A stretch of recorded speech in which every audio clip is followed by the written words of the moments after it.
My name's Neill Duncan, and I'm a saxophone player and a drummer, and I produce music as well. And I've been supporting my 4 children for 10 years playing music. I can never imagine Neill doing anything else besides music. It's what he lives and breathes, and he doesn't have a lot of other thoughts than music, quite frankly.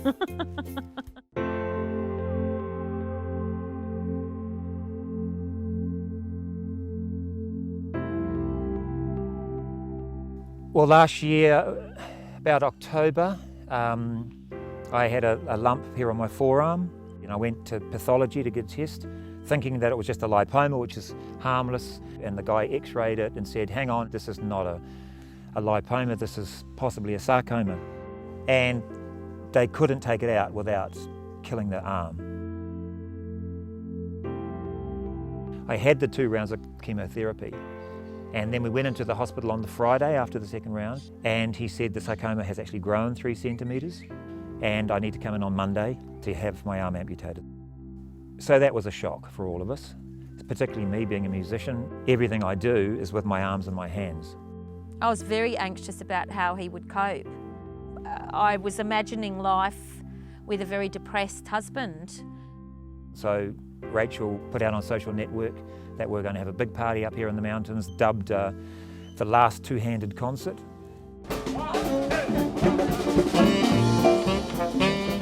And 300 people turned up, and we had the most magical gig you could ever imagine.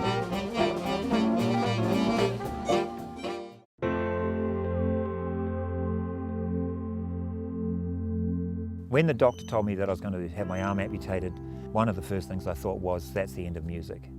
I felt devastated that he had lost his ability to play saxophone, but I knew that he would keep playing. I just didn't know how.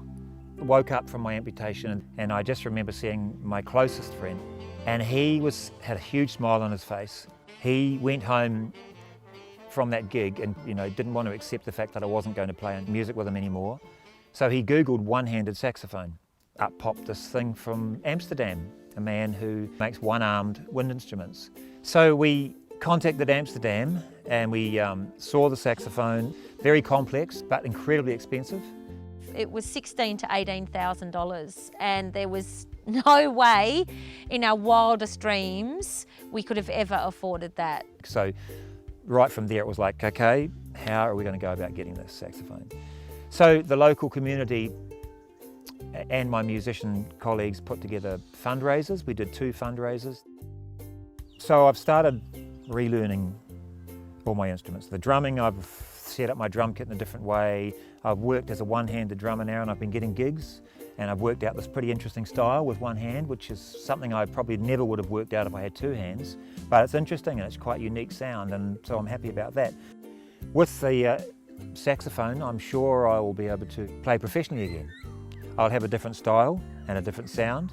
So I feel that one of the things I want to do once I've learned to play it is to actually maybe play it to people that are in a similar situation, just to sort of show what's possible so they can start investigating tools of their own, and maybe it'll inspire them to find a way to get working again. I think just seeing somebody play with one hand will be quite inspirational for people. And I think that Neill's going to actually potentially get more gigs than ever.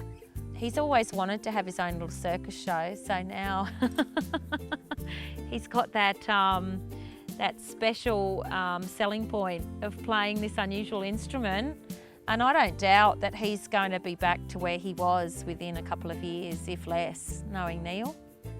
All this incredible support has inspired me to live positively.